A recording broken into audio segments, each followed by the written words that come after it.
wins over the years against the Vikings, so they know me well. Now, it's not the same record that maybe in Chicago. They probably hate me a little worse. But there's been some great battles over the years. I saw another legend that I played against, in Jared Allen. First time I played against him, he sacked me 5 times. A couple of times I didn't have a chance. So damn loud at the old Metrodome. So I've enjoyed the battles over the years. Unless we both get to the Super Bowl, the way the schedule is laid out, I'm not sure there's going to be another. Fire away.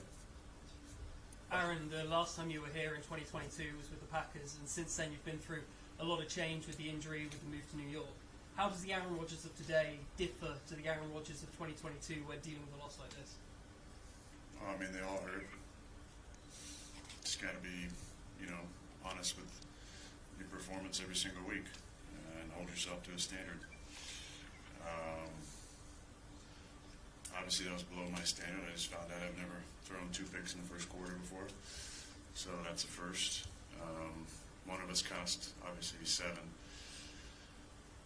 and the other, could cost 3. So, in a game where you lose by 6, plays like that are exponentially highlighted. So, 3 turnovers for me is definitely out of character, and I'm disappointed. Aaron, what happened on that last interception? I just kind of underthrew a little bit. Aaron, what was the difference between the first half and the second half? You got into a bit of a groove with your receivers. Well, I mean, I think we had a lot of 3 and outs to start. They kind of got in their zero package, and 3rd and long is tough to convert. Tough to be on the same page sometimes protection-wise because they can do everything out of that. I felt like we changed the tempo a little bit. That kind of got us playing downhill a little bit. And we're getting the ball out a little bit quicker. How are you physically? Is that your question too? Yeah. I'm definitely banged up. I got my foot caught on a pile there. But just seems to be a low ankle sprain. Again, they were trying to get me in the tent, and we had a roughing the kicker, and I said, screw it, I'm going back out there. But you were clutching your knee too, or at least it looked like you were clutching the back of the leg at that point too. There was a lot of things that made some noises on the way down. Could you, other than It's true. Sorry, Rich, go ahead. on the Ginkle, the pick 6, Yeah. could you describe what happened? They had a 7-up presentation, and we got to something that we talked about, and I peeked the backside or something to the left to see if we were hot or not. And in doing that, I totally lost sight of Van Ginkel, and he made a nice play. I think you guys had 14 total rushes today. What do you guys have to do to kind of just get that running game going and maybe spark something with the offense there? I mean, we got to figure out exactly what our best runs are based on the first 5 games now. And, we've tried to establish a run in most of these games early. And sometimes you got to switch it up and maybe throw it to establish the run. Why do you think you guys have struggled handling the blitz these last 2 weeks? I probably had 2 on me that I should have handled better. A lot of the stuff we'd seen, it's just stuff that we walked through, single pressure, replacement stuff. So we'll be real critical as we look at the film. But in general, I gotta play to the standard I know I'm capable of playing, and the rest of that stuff takes care of itself. How do you explain the slow starts? I think last week you guys had only 1 first down in the first quarter, and then today I don't think you had any. And how hard is that to overcome? Yeah, it puts our defense in the hole. They played great.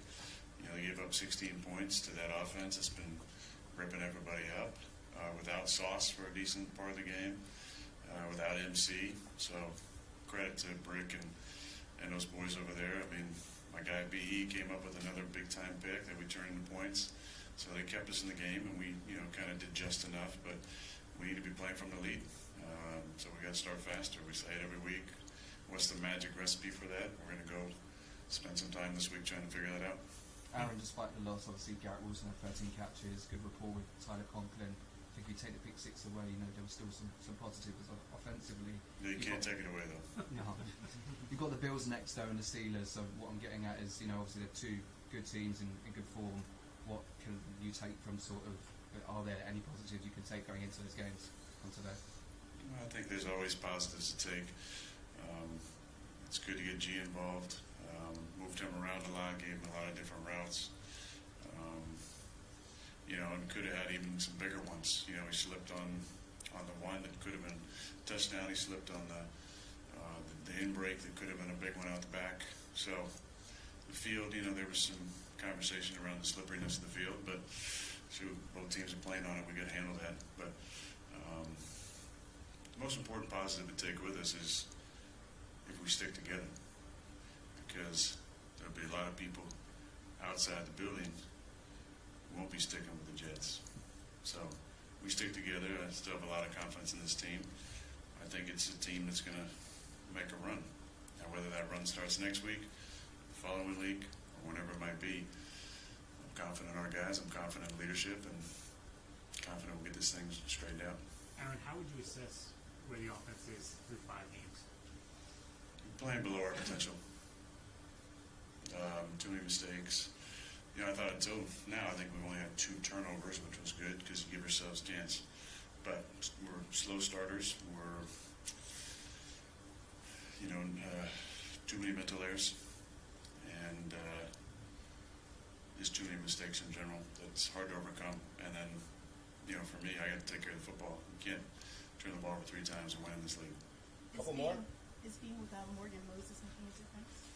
I don't want to say we don't miss Morgan. He's a fantastic player, and his personality is so infectious for us. I'll have to look at the film, but I have a lot of confidence in Olu playing right side or left side at any point this season. The more reps he gets, the more comfortable he's going to be. We got to help him out from time to time, but you like to help it, any tackle out. But I know Morgan, he's a tough dude, and I would guess he's going to try and play this next week. Aaron, before the game, I spoke to Minnesota Vikings legend Jake Reed. He said the most intimidating thing about playing the New York Jets is Aaron Rodgers. So I wondered, what's it like for you to get respect from a legend like this and be the sort of person that puts fear into them? Well, I've had a lot of wins over the years against the Vikings, so they know me well. Now, it's not the same record that, maybe against Chicago. They probably hate me a little worse, but there's been some great battles over the years. I saw another legend that I played against, Jared Allen. First time I played against him, he sacked me 5 times. A couple of those times, I didn't have a chance. So damn loud, the old Metrodome. So I've enjoyed the battles over the years. Unless we both get to the Super Bowl, the way the schedule is laid out, I'm not sure there's going to be another one. So it's been good battles over the years. I have a lot of respect for that team. Some of those guys, I guess there's less now, but Harrison Smith, I played against him since his rookie year in 2012, I believe. A lot of respect for him. A lot of great battles over the years, and thankful for the rivalry, although it's not as big of a rivalry as Green Bay, Chicago. Oh, good. Thanks, everyone. All right, in terms of the surface, you said a few players said it was slippery. How did you find it? I don't run as fast as those guys, so it wasn't slippery for me. Thanks, everybody.